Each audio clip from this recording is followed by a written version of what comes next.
Protein, everything the body needs. You eat when you want, what you want, and how you want.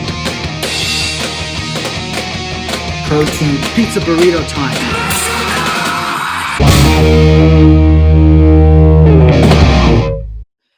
All right. Thanks, Aaron, for doing this with me today. Very excited. Thanks for having me, Tyler. Chat. Yeah, man. This is Aaron Lisi, right? Lisi.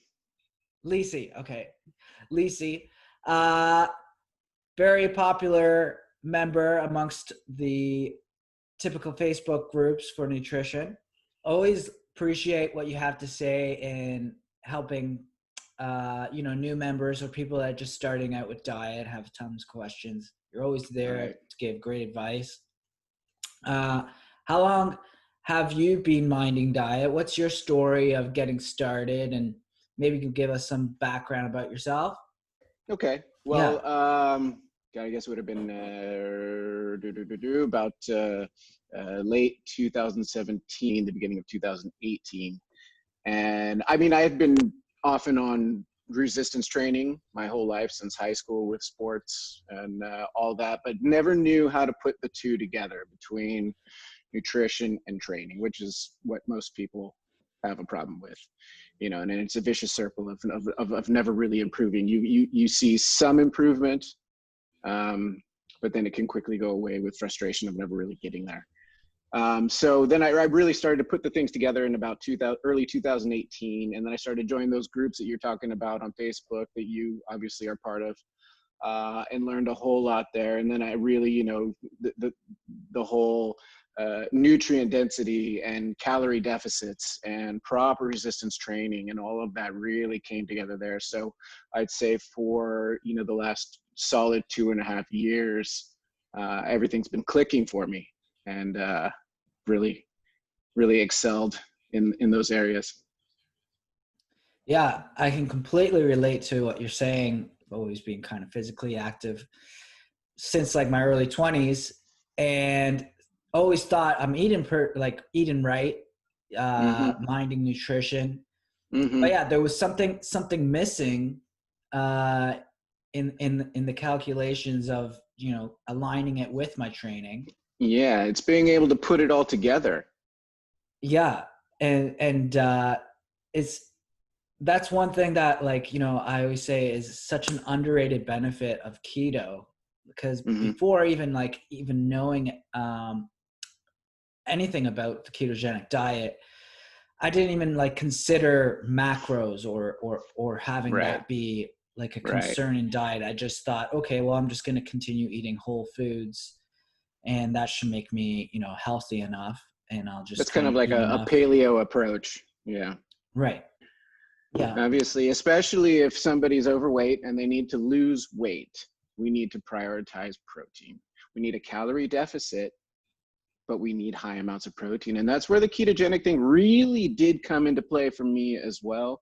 I started at about 23% body fat, and I hover around 12% these days. And that's pretty much where I maintain and totally happy with that.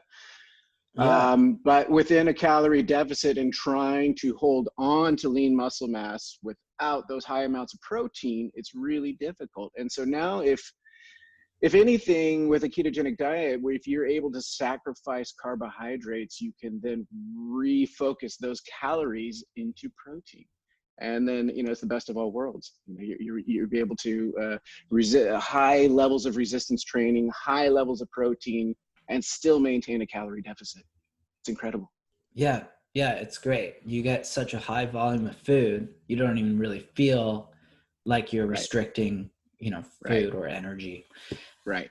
Absolutely. Sustainability. That's exactly another great point to this, is it is sustainable. Yeah, for sure. So you're in Austria. I am. I don't hear an accent. Well, I'm doing my best to hide it. What's where are you from?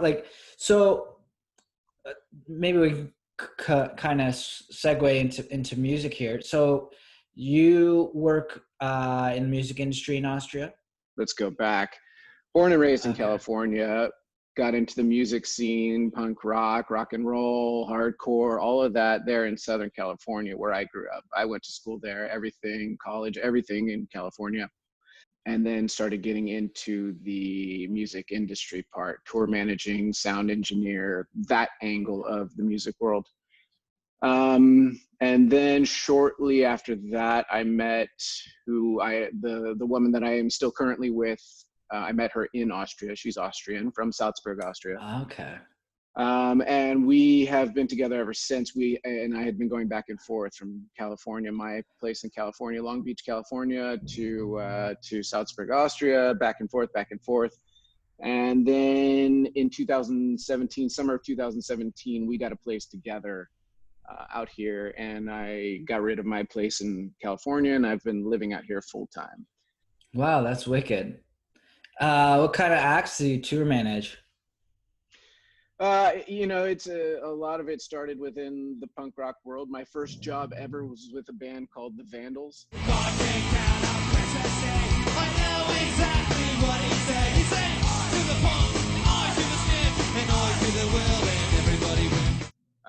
And I toured with them for many years, and then started, went through the whole spectrum of those kind of bands.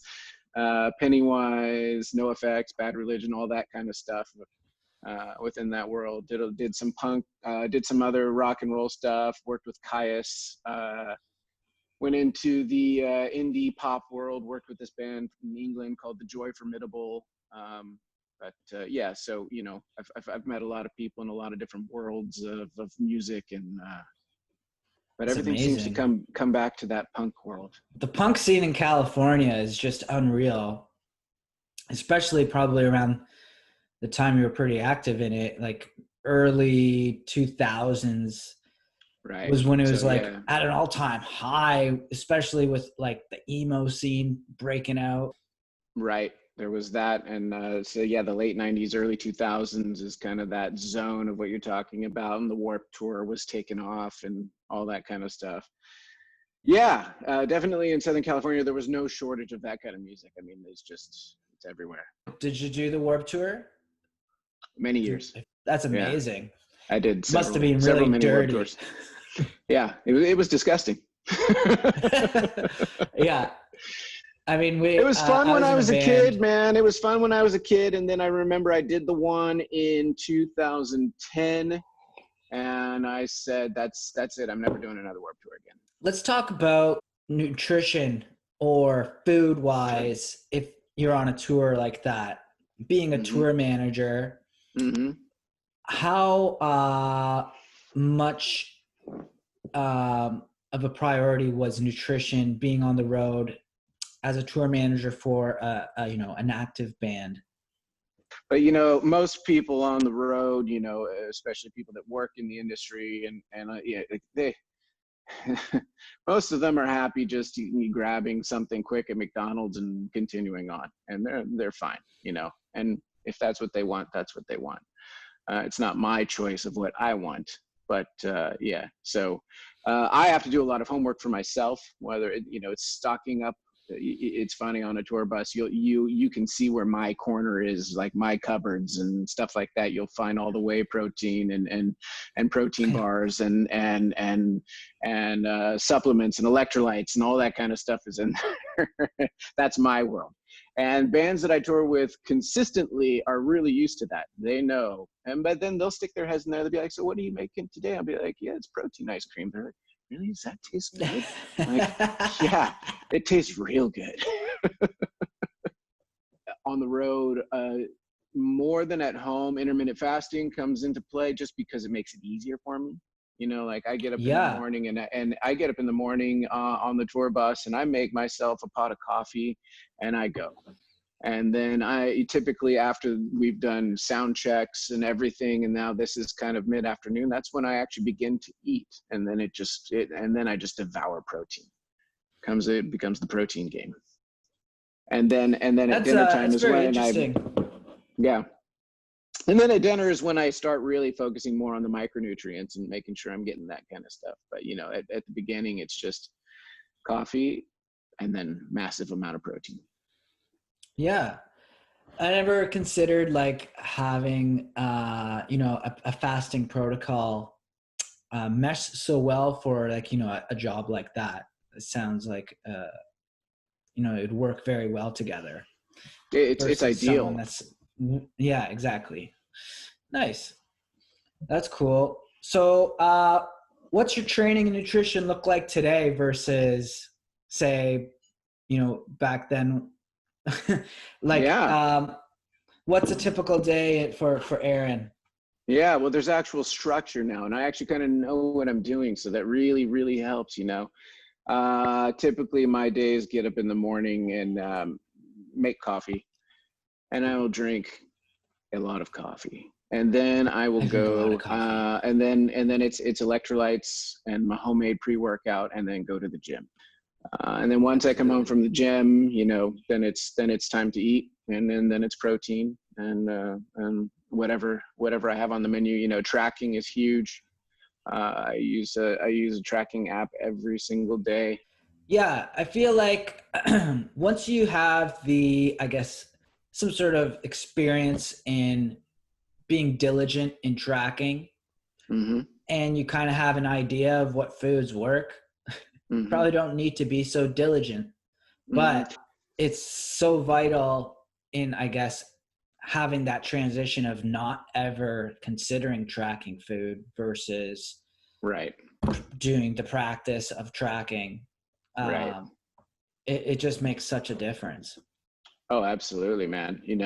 And people that are struggling to lose weight, and if you approach them with macros and tracking, and they get, oh my God, I got to count calories now, and blah, blah, blah. I'm like, you know what?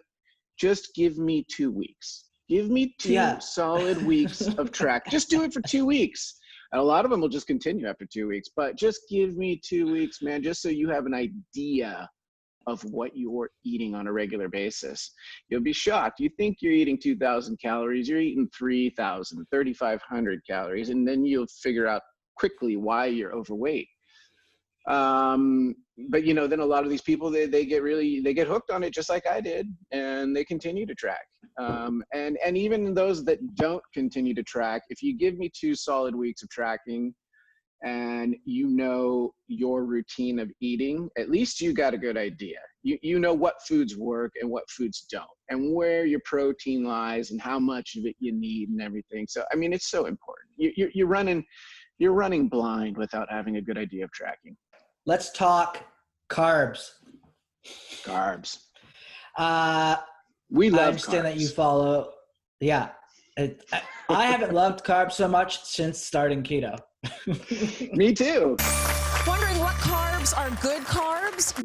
Carbohydrates, like especially now with the popularity of ketogenic diets and low carb dieting, carbohydrates have gotten such a bad name, and people believe that they cannot lose weight if they don't cut carbs, which is not the case. Obviously, we know this to not be true. People eat carbs every day that maintain a healthy body weight. So it's kind of become the dirty word of nutrition. Carbohydrates, they're bad, they're evil. Look at those raw vegans. Them dudes just eat nothing but fruit and bananas and stuff like that. Yeah. That's all they eat. It's like 90% carbs. Yeah. 5% fat. Yeah. 5% protein. Or I don't even think they get 5% protein. Right? And look at them. They look like they've been in concentration camps.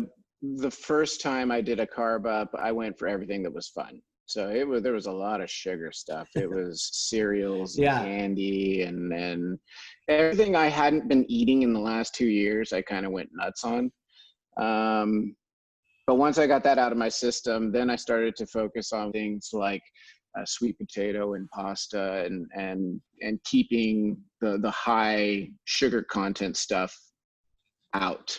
I probably, right after my depletion workout, I will hit a bowl of cereal. But then quickly after that, it's going into a lot more low glycemic carbohydrate stuff. Is butter a carb? Yes. So you were saying, so your gyms are open, no lockdown. You guys are good. As of what was it? It was May 28th that they opened, and they've been open since here. This country did a really good job in controlling the cases and the numbers. It's a lot better here than it is where I grew up in California. Yeah, for sure. Yeah, our gyms just started opening up a couple weeks ago, but I'm not in any rush to head back. I got a pretty good setup here, so. But yeah, it'd be interesting to see what happens. That's great. Yeah, I started to really get creative. I was working out outside in the kids' playground and doing home hack workouts and all kinds of stuff. But it did feel good to be able to get back in there and actually do some real like squats and deadlifts again. That was nice. The park workouts, the playground workouts, they're very underrated. You could get pretty creative in there. They really are. I was depressed that I had to go do it, but then once I started doing it, I loved it. I was outside in the morning and it was like crisp air and doing pull-ups and all kinds of stuff out there. It was really pretty cool. Really pretty cool. Yeah. Yeah, and I had filmed a whole bunch of that kind of stuff too, and put it all over my Instagram and everything. So it was that worked out as well. Oh, if someone wants to check that out. Yeah, what is it? What's your handle? It's called the _nutritious _nomad. So it's the Nutritious Nomad. It's also the website, the nutritiousnomad.com.